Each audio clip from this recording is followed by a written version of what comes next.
Hello, I want to do something different today. I want to tell you about my 5 favourite running books. So we've got a memoir, an historical deep dive, an Olympic rivalry, a cult classic, and a brilliant documentary in book form.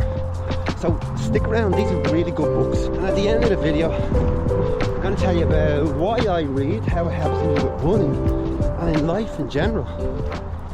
Before we get into these 5 books, I just really want to share a photograph from a book I'm currently reading. It's called 1972 by Steve Bence. Bence was a middle distance runner at the University of Oregon under Bill Bowerman. Just have a look at this photograph. I find it amazing. It's not a professional shot. It's an off-the-cuff snap Bence took on his first day in Eugene, Oregon. He walks into an office and he sees Jim Ryan and Steve Prefontaine, and in the background is Phil Knight, the man who would go on to co-found Nike. I find this fascinating. It's a staggering piece of track history caught in a casual moment. He happened to be there with his camera. He asked him if he could take a shot, and I love it. The book is very good so far. Obviously I can't review it because I haven't finished it yet. And I think this photograph sets the tone for everything we're going through today, the humanity behind these legends. First on the list is the world-renowned Japanese novelist Haruki Murakami.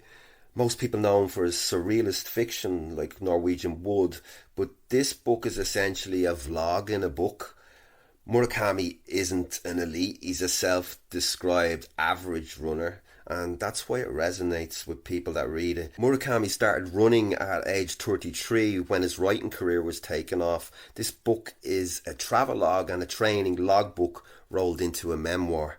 One of the most gripping parts of this book I found was when he ran the original marathon route in Greece. He ran it solo from Athens to Marathon in searing heat. He captures the physical grit of the sport better than almost anyone. And if you've ever wondered why we do this to ourselves, I think Murakami attempts to answer this.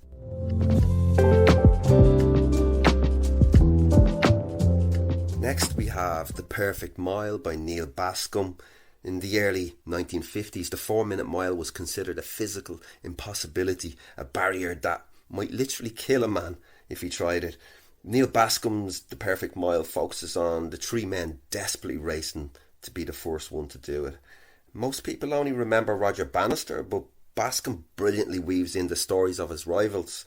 John Landy of Australia, Wes Santee of the United States. And what makes this book essential is showing how they all dealt with the external complications they had to encounter. Santee was battling the rigid amateur athletic unions in the US. Landy was a perfectionist training in relative isolation. It wasn't just about the legs, it was about the psychology of being the first. And it actually reads like a thriller because it jumps back and forth between their training camps across the globe. Another book that was very enjoyable, The Perfect Distance by Pat Butcher. If The Perfect Mile was about a barrier, The Perfect Distance is about a war. This is the story of Steve Ovett and Sebastian Coe. In the late 70s and early 80s, these 2 British giants absolutely dominated the 800 and the 1500. They were polar opposites. Coe was the establishment athlete, polished, precise and coached by his father. Ovett was the working class hero, raw, unpredictable and famously arrogant on the track. They rarely raced each other outside of the Olympics, which created this massive simmering tension that gripped the entire sporting world. Pat Butcher explores how this rivalry pushed the world record down to the levels that are still world class today. It's a great masterclass on how a rival can be your greatest motivator. Really good book. Next we have a cult classic, Once a Runner by John L. Parker Jr. It's fiction. It's the only fictional running book I have. Once a Runner, it's, as I said, a cult classic in the running world. It tells the story of Quentin Cassidy, a college miler who gives up everything, his scholarship, his girlfriend, his social life, to train in total isolation for a race against the world's best miler. The effort behind this book is as impressive as the story itself. Parker, the author, couldn't find a publisher originally, so he self-published it and sold copies out of the trunk of his car at road races. It eventually became a New York Times bestseller decades later. Yes, it gets a bit corny sometimes, but the description of the trial of Miles is the most immersive depiction of elite training ever written. This book taught me the reality of the monk-like sacrifices required to be truly great. It's the ultimate runner's secret, and a very good story from start to finish. And finally, my personal favourite, The Way of the Runner by Adharanand Finn, and hopefully I've said that correctly. Finn is a master of the documentary in a book. Most people love his first book, Running with Kenyans, but for me, The Way of the Runner is the one. Finn uproots his entire family and moves to Japan to understand why the country is so obsessed with running and the Ekiden, which is a long distance relay race. He goes into the corporate running culture in Japan, which is unlike anything in the West. It's a world where runners are employees of companies like Toyota and Honda, and they run on behalf of those companies in the Ekidens.